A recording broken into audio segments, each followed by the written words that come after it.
მოგესალმებით თქვენ უყურებთ სდასუ ტივის საინფორმაციო გამოშვებას დღის მთავარ თემებს საბა ხვიჩია გაგაცნობთ.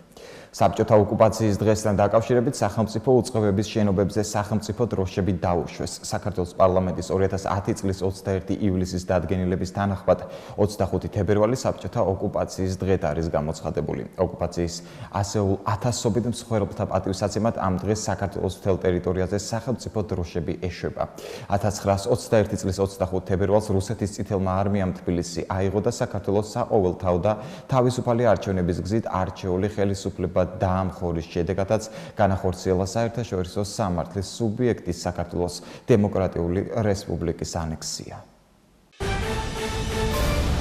საქართველოს პრემიერ-მინისტრი მამუკა ბახტაძე საქართველოს პრეზიდენტ სალომე ზურაბიშვილთან მთავრობისა და პარლამენტის წევრებთან ერთად კოჯორში იმყოფებოდა, სადაც 1921 წელს გმირულად დაღუპული იუნკერების მემორიალს პატივი მიაგო და გვირგვინით შეამკო. 1921 წლის თებერვალში რუსეთის წითელ არმიასთან უთანასწორო ბრძოლას იუნკერთა დიდი ნაწილი ემსხვერპლა. ბრძოლის ძირითადი ნაწილი კოჯორსა და ტაბახმელას მიდამოებში გაიმართა. 1921 წლის 25 თებერვალს საბჭოთა რუსეთის მე-11 წითელმა არმიამ თბილისი დაიკავა და საქართველოს დემოკრატიული რესპუბლიკის ოკუპაცია მოახდინა. 25 თებერვალი საბჭოთა ოკუპაციის დღედ არის გამოცხადებული და საქართველოს მთელ ტერიტორიაზე სახელმწიფო დროშები ეშვება. ეს არის უმძიმესი დღე საქართველოს ისტორიაში, საბჭოთა ოკუპაციის დღე. ქართველი ერის მრავალსაუკუნოვანი ისტორია არის ბრძოლა თავისუფლებისთვის. დღესაც ჩვენი ტერიტორიის დიდი ნაწილი არის ოკუპირებული.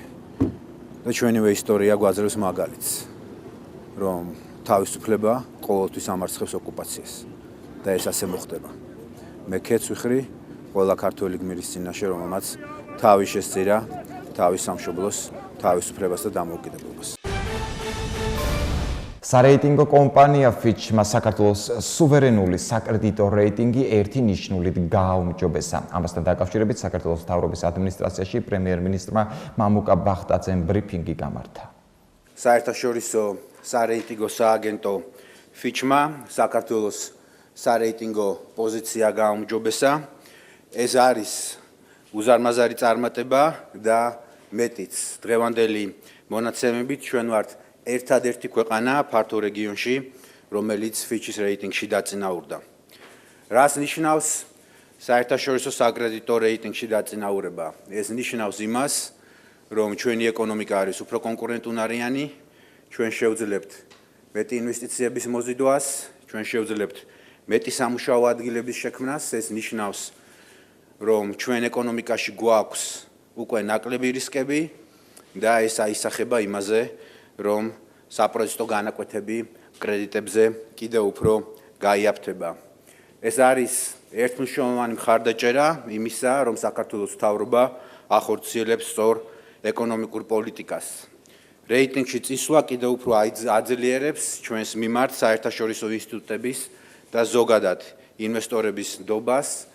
ის აისახება პოზიტიურად ქვეყნის ბიზნეს გარემოზე და რა თქმა უნდა, რაც ყველაზე მთავარია, პირდაპირ გავლენას იქონიებს ჩვენი ქვეყნის მთავარ გამოწვევის დაძლევაზე, სიღარიბის დაძლევაზე. რატომ რა არგუმენტები არსებობდა იმისთვის, რომ ხვიჩმა მიიღო მართლაც ეს ძალიან მნიშვნელოვანი გადაწყვეტილება?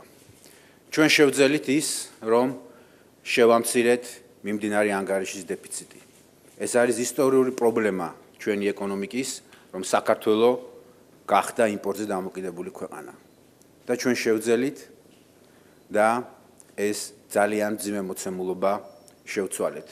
ეს ნიშნავს, რომ ჩვენ დგავართ ყარად, სწორად იმ გზაზე, რომელიც დაგვეხმარება, რომ ეს დეფიციტი კიდევ უფრო შევამციროთ, მინდა ყველას შევახსენო. სწორედ ეს დეფიციტი გახლავთ საქართველოში სიღარიბის ერთ-ერთი ყველაზე მნიშვნელოვანი წყარო.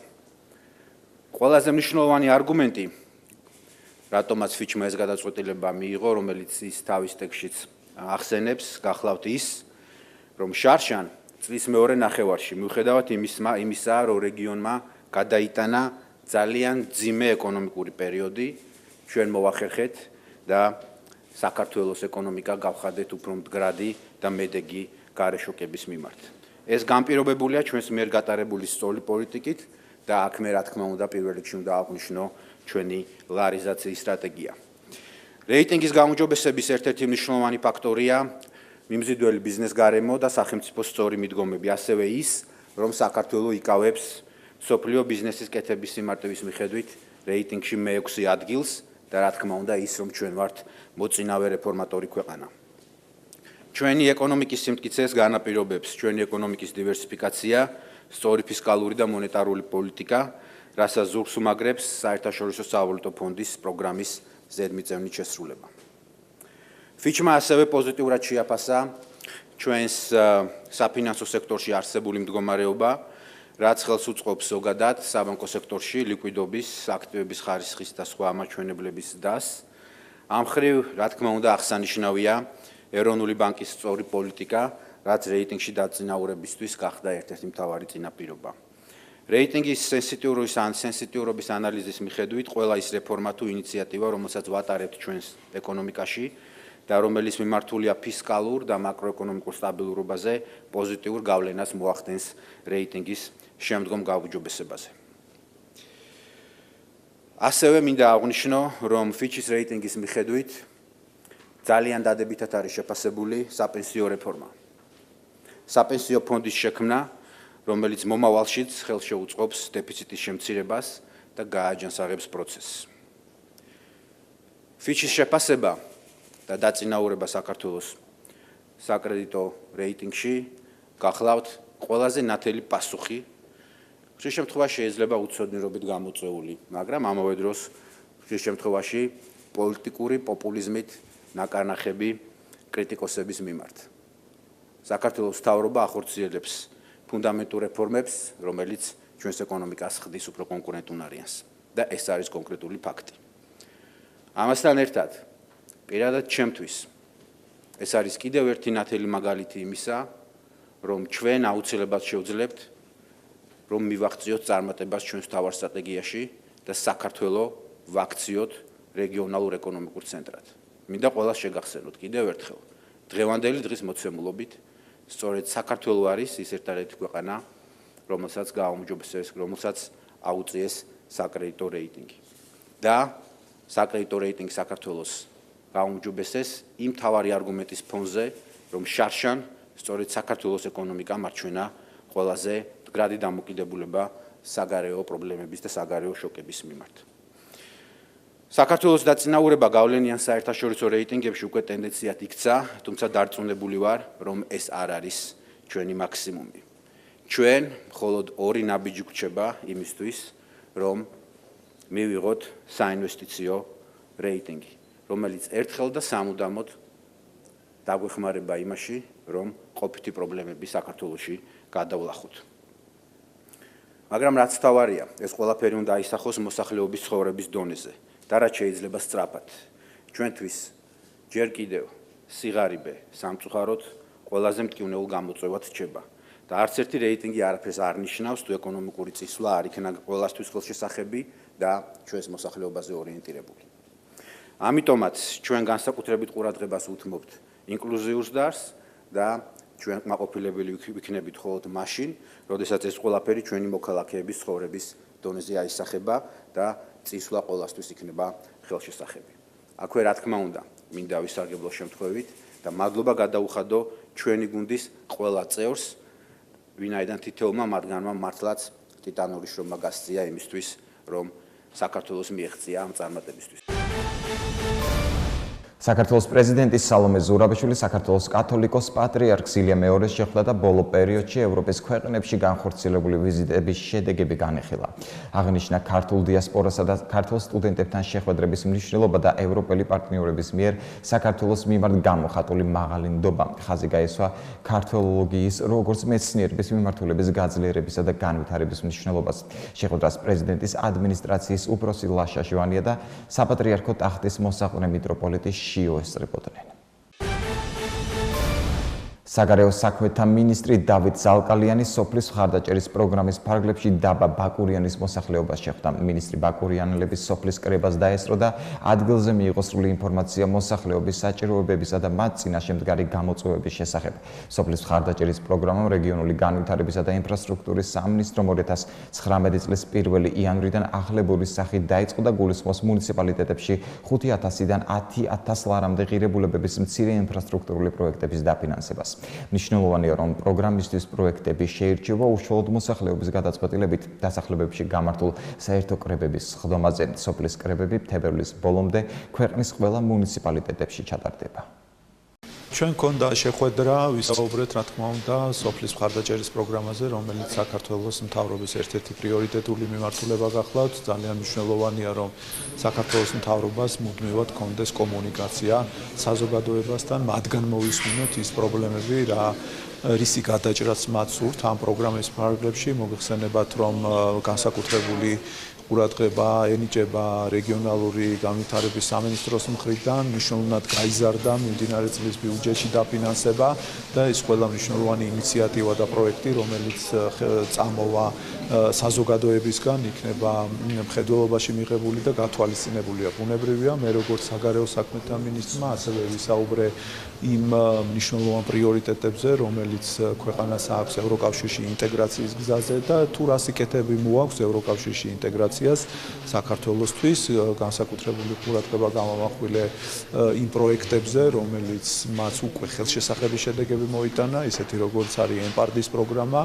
სადაც 180 მილიონ ევროზე მეტი არის საქართველოს სოფლის მეურნეობის განვითარების კუთხით და ჩვენი პროდუქციის ევრობაზარზე, ევროკავშირის ბაზარზე შესაბამისი სტანდარტების უზრუნველყოფის თვალსაზრისით მსგავსი სახის პროექტებზე ჩვენ მომავალშიც ვიმუშავებთ და ჩემთვის ძალიან მნიშვნელოვანი იყო საზოგადოების აზრის გაგება იმასთან დაკავშირებით, თუ როგორ ხედავენ ისინი საქართველოს ევროკავშირში ინტეგრაციის გზას და ასევე რა დამატებითი ახალი პროექტები შეიძლება იყოს განვითარებული ამ კუთხით, რამაც შეიძლება ძალიან დიდი სიკეთე მოუტანოს როგორც ცალკეულ რეგიონებს, ისე მთლიანად ქვეყანას. ძალიან საინტერესო შეხვედრა გქონდა ბაკურიანის მოსახლეობასთან. შეხვედრას ესწრებოდა საგარეო საქმეთა მინისტრი ბატონი დავით ზალკალიანი. ადგილზე მოვისმინეთ მოსახლეობისგან პრობლემები, რომელიც ბაკურიანს აქვს და რომელიც არსებობს ჩვენ 2019 წლის სეზონზე ნათლად დავინახეთ, რომ უამრავი პრობლემა არის ბაკურიანში, ეს ალბათ ქაოტური განაშენიანების ბრალია, გქონდა დიდი საცობები, მოსახლეობისგან მივიღეთ ინფორმაცია უშუალოდ ადგილზე, რაც მნიშვნელოვანია და უმჯობესია, რომ თვითონ ბაკურიანელები ყველაზე კარგად ხედავენ ამ პრობლემებს. თუ რა გადაჭრის გზები არსებობს, რა არსებითი პრობლემებია იმისთვის, რომ რაც უნდა გადაიჭრას იმისთვის, რომ ჩვენ 2023 წელს, როდესაც მსოფლიო ჩემპიონატი ჩატარდება აქ, შევხვდეთ მზად. უშუალოდ რაც შეეხება სოფლის მხარდაჭერის პროგრამას, მოსახლეობამ განსაზღვრა თვითონ პრიორიტეტები და შერჩეული იქნა მუსიკალური სკოლის რეაბილიტაცია გადაწყდა, რომელიც დაჯდება 40,000 ლარი, 20,000 ლარი თვითონ პროგრამით იყო გათვალისწინებული, ხოლო 20,000 ლარის თანადაფინანსებაში შეუერთდა ბორჯომის მუნიციპალიტეტი. ადგილზე ასევე ბევრი პრობლემური თემა განვიხილეთ, მოსახლეობასთან ჰქონდა ჩვენ აქტიური კომუნიკაცია, შეხვედრამ ჩაიარა დიალოგის რეჟიმში, ფიქრობ იყო ძალიან საქმიანი და უახლოეს მომავალში, როგორც მე გუბერნატორი, მათ დაუპირდი, რომ ბევრ საკითხს გადაუწყვეტავ, რაც ადგილზე წარმოიშვა და კითხვები დაისვა. 25 და 26 თებერვალს საქართველოს საგარეო საქმეთა მინისტრი დავით ზალკალიანი ქალაქ ჟენევაში მონაწილეობას იღებს გაეროს ადამიანის უფლება და საბჭოს მე-40 სესიის მაღალი დონის სეგმენტზე. მაღალი დონის სეგმენტის შეხვედრაზე ქართული მხარე საერთაშორისო საზოგადოებას ინფორმაციას მიაწვდის ადამიანის უფლებების დაცვის გაუმჯობესების მიზნით საქართველოში განხორციელებულ ღონისძიებებზე, საქართველოს ოკუპირებულ ტერიტორიებზე არსებულ მდგომარეობაზე, მათ შორის ადამიანის უფლებების დარღვევის კუთხით არსებულ მძიმე ვითარებაზე.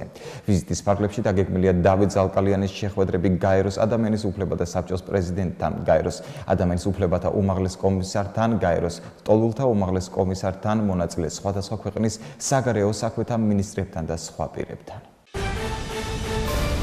საქართველოს პარლამენტის თავმჯდომარე ირაკლი კობახიძე 25-26 თებერვალს სამუშაო ვიზიტით ავსტრიის რესპუბლიკას სტუმრობს. ვიზიტის ფარგლებში დაგეგმილია ირაკლი კობახიძის შეხვედრა ავსტრიის ეროვნული და ფედერალური საბჭოების პრეზიდენტებთან და სხვა ოფიციალურ პირებთან.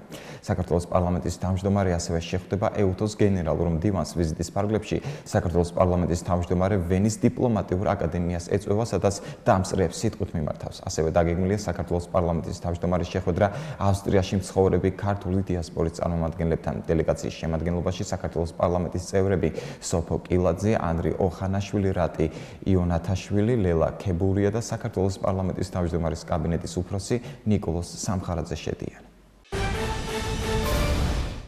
პარლამენტის საკანონმდებლო პაკეტის განხილვას იწყებს, რომლის საფუძველზეც სექსუალური შევიწროება დასჯადი ხდება და გამოიწვევს დაჯარიმებას 300 ლარის ოდენობით, ხოლო აღნიშნული ქმედების 1 წლის განმავლობაში ჩადენა გამოიწვევს დაჯარიმებას 500 ლარის ოდენობით ან გამასწორებელ სამუშაოებს 1 თვემდე ვადით. ამასთან სექსუალური შევიწროება ჩადენილი წინასწარი შეცნობის არასრულწლოვნის, ორსულის, უმწეო მდგომარეობაში მყოფის, შეზღუდული შესაძლებლობების მქონე პირის მიმართ ან არასრულწლოვნის თანდასწრებით გამოიწვევს დაჯარიმებას 500-დან 800 ლარამდე ოდენობით. აღნიშნული ქმედების 1 წლის განმავლობაში გამეორება კი გამოიწვევს დაჯარიმებას 800-დან 1000 ლარამდე ოდენობით ან გამოსასწორებელ სამუშაოში 1 თვემდე ვადით ან ადმინისტრაციულ პატიმრობას 10 დღემდე ვადით. სექსუალური ხასიათის ქცევაში იგულისხმება სექსუალური ხასიათის ფრაზების გამოთქმა ან მიმართვა, გენიტალური ორგანოების ჩვენება, ნებისმიერი სიტყვიერი, არასიტყვიერი და სექსუალური ხასიათის სხვა ფიზიკური ქცევა. სექსუალურ შევიწროებად ჩაითვლება ასევე სექსუალური ხასიათის არასასურველი ქცევა, რომელიც მიზნად ისახავს და იწვევს პირის ღირსების შელახვას ან მისთვის დამამცირებელი, მტრული ან შეურაცხყოფელი გარემოს შექმნას.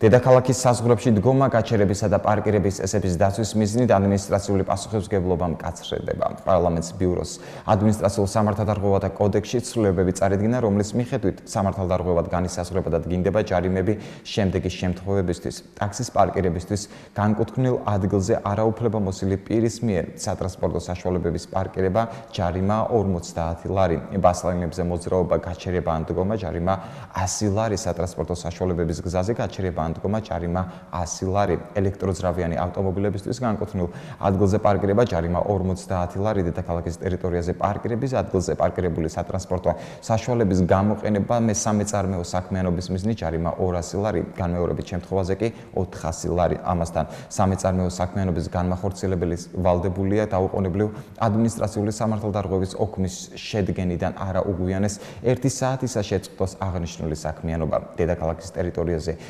ავტომობილის ან მისაბმელის დგომა სხვა კატეგორიების სატრანსპორტო საშუალებებისთვის განკუთვნილ პარკირების ადგილზე ჯარიმა 500 ლარი. კანონპროექტი საპარლამენტო უმრავლესობის დეპუტატთა ჯგუფის მიერ არის ინიცირებული.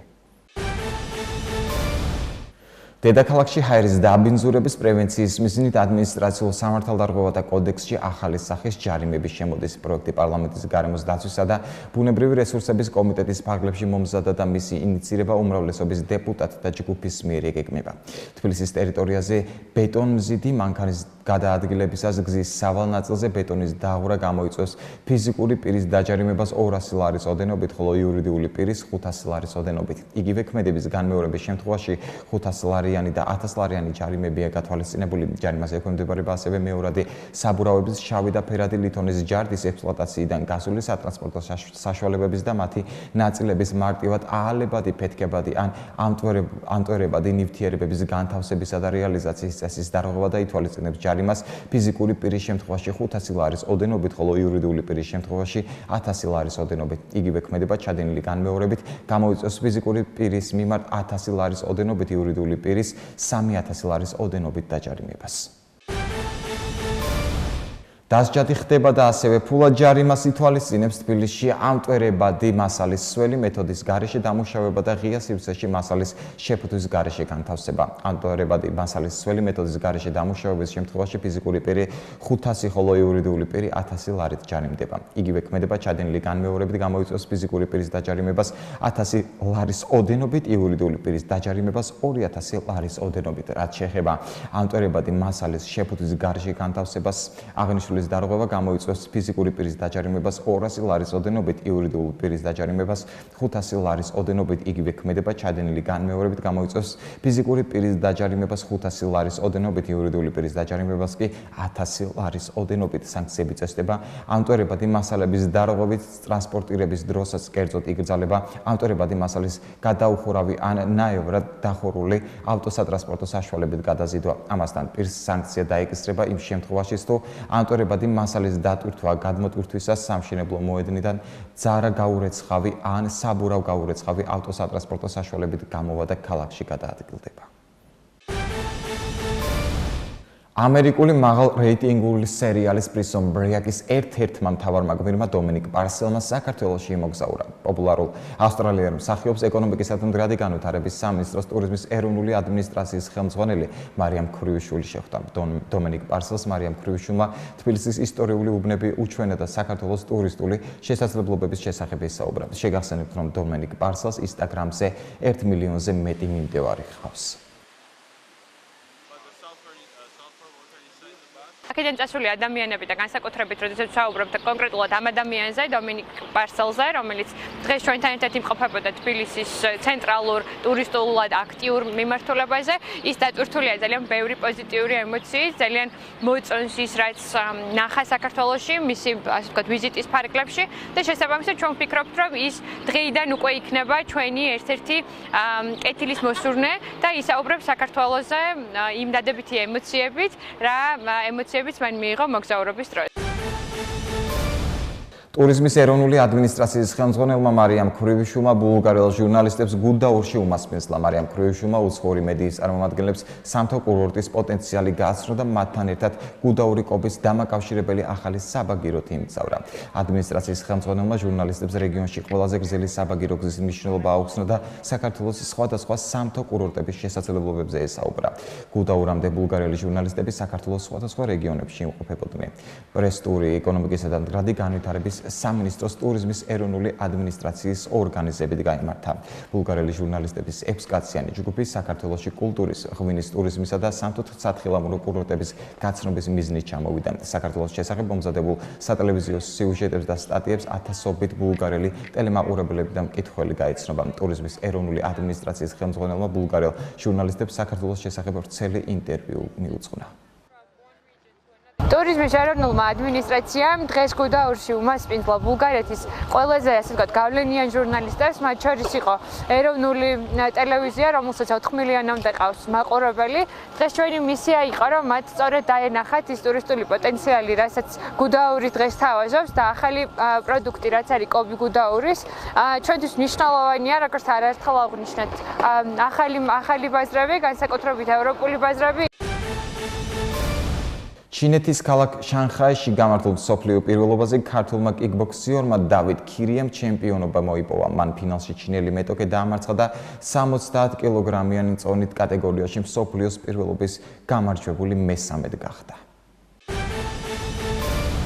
ახლა კი გაგაცნობთ უცხოეთის სიახლეებს. ოსკარის რიგით 91 დაჯილდოების ცერემონია გაიმართა. საუკეთესო ფილმის ნომინაციაში ოსკარი რეჟისორ პიტერ ფარელის ფილმში მწვანე წიგნმა მიიღო. ფილმი რეალურ ისტორიაზეა დაფუძნებული. სიუჟეტი მაყურებელს მოუთხრობს 1962 წელს ჯაზის პიანისტის დონ შირლისა და მისი მძღოლის ტონი ლიპას მოგზაურობის შესახებ. ამერიკის შეერთებულ შტატებში მოგზაურობისას ისინი მწვანე წიგნს იყენებენ, სადაც აფრო-ამერიკელებისთვის უსაფრთხო ადგილებია მითითებული. რაც შეეხება სხვა ნომინაციებს, ნომინაციაში საუკეთესო მსახიობი მამაკაცისთვის გაიმარჯვა რამი მალერკმა, რომელმაც ფილმში ბოჰემიური რაფსოდია ფრედი მერკურის როლი შეასრულა. ნომინაციაში საუკეთესო მსახიობი ქალისთვის გაიმარჯვა ოლივია კოლმანმა. ნომინაციაში საუკეთესო ფილმი უცხოურ ენაზე გაიმარჯვა მექსიკურმა ფილმმა რომამ. ორიგინალური სიმღერისთვის ოსკარი ლედი გაგას გადაეცა. გამარჯვებული მისი ნამუშევარი შელოუ გახდა ფილმში ვარსკვლავის დაბადება, სადაც ლედი გაგა მთავარ როლს თამაშობს და მისი პარტნიორია ბრედლი კუპერი, რომელიც ამასთან ფილმის რეჟისორის გახლავთ. სულ ეს იყო ჩემს ხელთ არსებული ინფორმაცია. ახლა კი ეთერში ამედის პროგნოზის დროა. მე კი დროებით გემშვიდობებით. ნახვამდის.